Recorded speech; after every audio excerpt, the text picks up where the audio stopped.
Welcome to the Taimet Merger Review, where we take a deep dive into antitrust analysis of some of the latest mergers.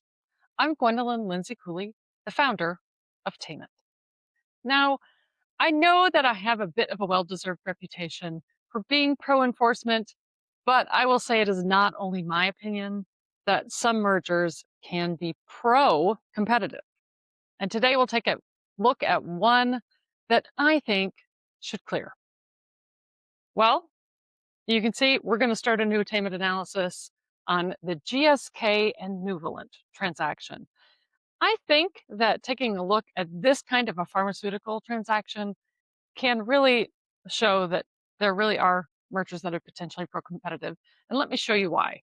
We'll just enter the two company names. And remember, this is entirely based on public information. I don't have any documents to upload. So I just enter in the names of the companies and press Start Analysis. And so here we are, 20 minutes later with the GSK Nuvalent transaction.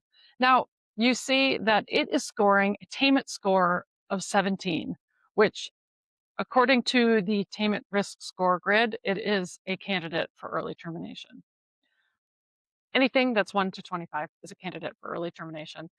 And the reason why both Taimet thinks this and I agree with it is this is a portfolio expanding oncology deal that is really expanding into a different market than GSK is already in. So you can see there's no product market overlaps here. You're looking at expanding into a market for 3 oncology drugs. And so then you have unchanged HHIs. Also, the acquired companies' drugs are all in the pipeline, right? So since they're not on the market, you can't estimate market share, and therefore you can't estimate HHIs. You can see that in a little bit more detail when you look at the market overlap analysis.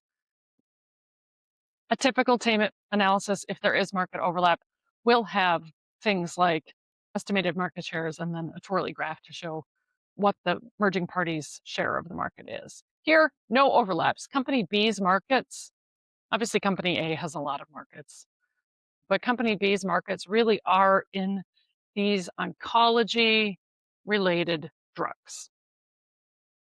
And so why else? Okay, so they're expanding into a different market, but there are typically some other concerns in pharmaceutical analysis. So what are the other things we look at? We look at vertical, right? You think about Illumina Grail, obviously that was a vertical case. So here, any vertical links, and Taimet has looked at the SEC filings for GSK and says no supplier contract manufacturing relationships with them. So that certainly is another point in favor of the merger clearing, as well as there is no indication that GSK was independently developing any drugs in that oncology, that specific oncology space. So this is a new entrant into this narrowly defined market. Obviously, prescription drug deals of this size can receive more scrutiny, but this is exactly the kind of transaction that, if you think about the famous paper written by Professors Danzen and Carrier that we cited in Professor Carrier's and my prior bad acts paper, that talks about the neglected concern of firm size when analyzing pharmaceutical mergers. You really need to look at, what is the size of the acquiring party and the size of the acquired party. And here you've got a large company acquiring a smaller company, really to help bring it to market and get it over those last clearance hurdles at the FDA. I note past antitrust conduct, neither GSK nor Nuvalent has faced a US antitrust complaint in the past 10 years. You could see more details about that down here. I do note that my very first case, but many years ago, now over 20 years ago, was against GSK. So I'm glad to see they've been not the subject of antitrust litigation since. And of course, antitrust lives in a political world. Taimet does, of course, take into account political considerations.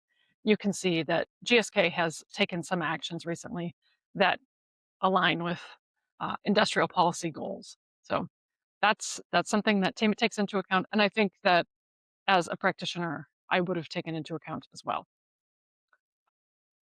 Some of the other concerns I would have as an enforcer would be if this is the entry of a new competitor. would GSK have entered the market but for this?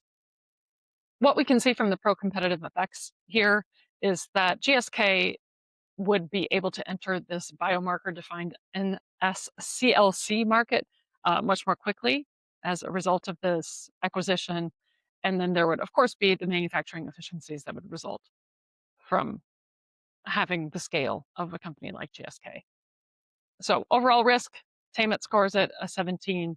I agree. I do want to point out the merger guidelines. Obviously, we've got to take a look at merger guidelines because there are things that you think of, right? Okay, so we've already established no guideline 1, no horizontal concentration.